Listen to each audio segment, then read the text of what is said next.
Are you making a huge email marketing mistake without even knowing it? Today, I'm going to talk about why personalizing your emails is so important and what the consequences are of not personalizing them. And most importantly, what you can do specifically to personalize your own emails. First of all, why is email personalization important? Well, personalizing your emails makes your subscribers feel special, and this helps you build a relationship between you and them.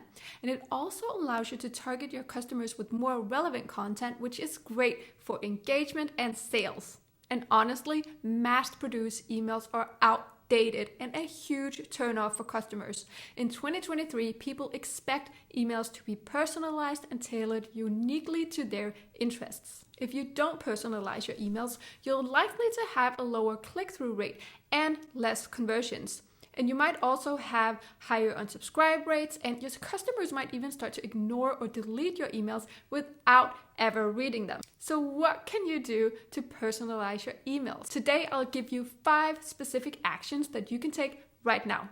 Number 1 is to survey your subscribers when they sign up for your list. So one way to personalize your email content is to survey your subscribers when they sign up for your email list and simply ask them what kind of content they're looking for. So for example, if you're a gym owner, you could ask new subscribers if they're interested in gaining muscle or losing fat or have more energy or improve their cardio or whatever else it might be, and then send them content specifically about how to reach their individual goals. Number 2 is to use the recipient's name in the subject line. Okay, this one is easy to do and still highly effective, and it doesn't involve any fancy tech knowledge. So instead of just including your subscriber's first name in the body of the email, add it to your subject line as well. That way your subscriber will already feel like the content is written specifically for them and it feels less mass-produced. Number 3, segment your contacts and send relevant content to each group.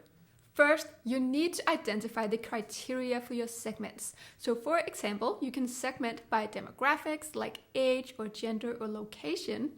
You can also group subscribers based on their behavior, such as website visits or shopping cart abandonments or previous purchases. Or you can segment based on what people are interested in. So is it discounts or new products or exclusive content?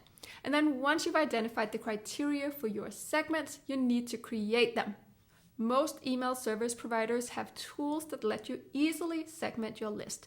And then you can drag and drop criteria to create new groups or even use automation tools to create segments based on customer behavior. Once you've set up your segments, you can then start writing emails tailored to each group.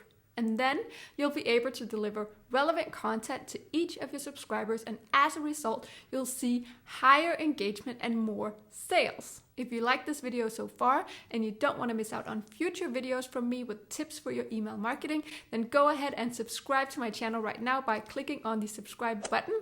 And don't forget to hit the little bell icon too. That way you'll be notified when new videos come out. Number 4, personalize the sender's name. This means instead of sending your email from the name of your company, then add the name of the person who's sending the email. For example, instead of writing Cool Cups Incorporated, you can write John from Cool Cups Incorporated. And your subscribers will definitely prefer to open an email that's written by a real human. Number 5 is to use dynamic content that changes based on previous behavior. This one is very effective, especially for web shops. So you set up your email system to track what your subscribers are interested in based on their online behavior, and then you send emails specifically about that type of content. So let's say that you have a web shop selling clothes.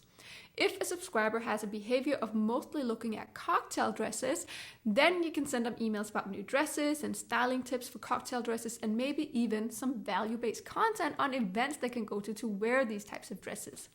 And if your subscriber is looking mostly at sportswear, say, then you can send them emails about new sportswear coming in, and your value-based content should then be related to fitness trends. So to sum up, 5 ways to personalize your emails are: survey your subscriber when they sign up for your list and ask them what kind of content they want and what their goals are.